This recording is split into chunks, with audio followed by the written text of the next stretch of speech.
Hello! Hi! Welcome to my channel Balance Bytes. ఇవాళ నేను మీకు ఒక ఇంట్రెస్టింగ్ ఈవినింగ్ స్నాక్ రెసిపీని చూపించబోతున్నాను. అది స్వీట్ కార్న్ పకోడా.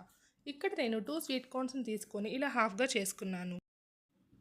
ఈ స్వీట్ కార్న్‌ని చేత్తో కాకుండా ఇలా నైఫ్‌తో జాగ్రత్తగా స్క్రేప్ చేసుకున్నాను.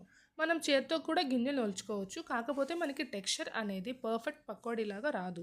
ఇలా చేయడం వలన ముద్ద ముద్దగా పకోడీ చాలా వస్తుంది. చూసారు కదా! ఇలా నేను మొత్తం స్వీట్ కార్న్స్ అన్నిటిని స్క్రేప్ చేసేసుకున్నాను.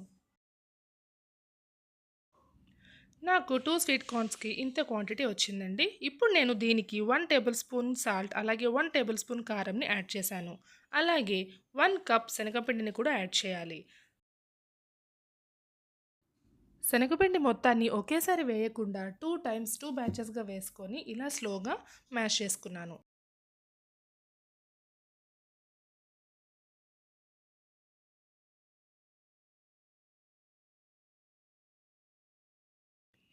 ఇప్పుడు మిగిలిన శనగపిండిని కూడా వేసి కలుపుకోండి.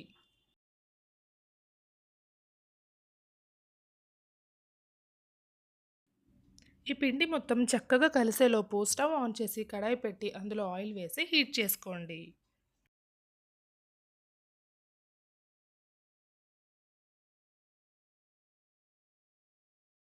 ఇప్పుడు ఈ మిక్చర్‌కి క్రిస్పీనెస్ కోసం హాఫ్ కప్ బియ్యపిండిని కూడా వేసి కలుపుకోండి.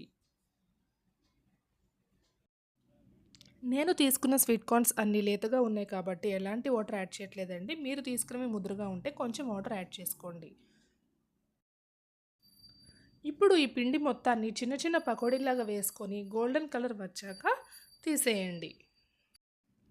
మనం ఈ పకోడీలో స్పైసెస్ ఎక్కువగా యాడ్ చేయలేదు కాబట్టి కారంగా తినేవాళ్ళ కోసం ఒక సీక్రెట్ సైడ్ డిష్‌ని చూపిస్తాను.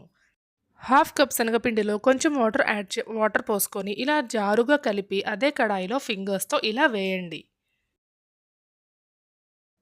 ఇవి గోల్డెన్ కలర్ వచ్చాక తీసి పక్కన పెట్టుకోండి. వీటిని మిక్సీ జార్‌లో వేసి కొంచెం సాల్ట్, కొంచెం కారం మీకు ఇష్టమైన స్పైసెస్‌ని వేసుకొని పౌడర్‌లాగా గ్రైండ్ చేసుకోండి. అంతే అండి, sweet corn pakoda with yummy side dish ready.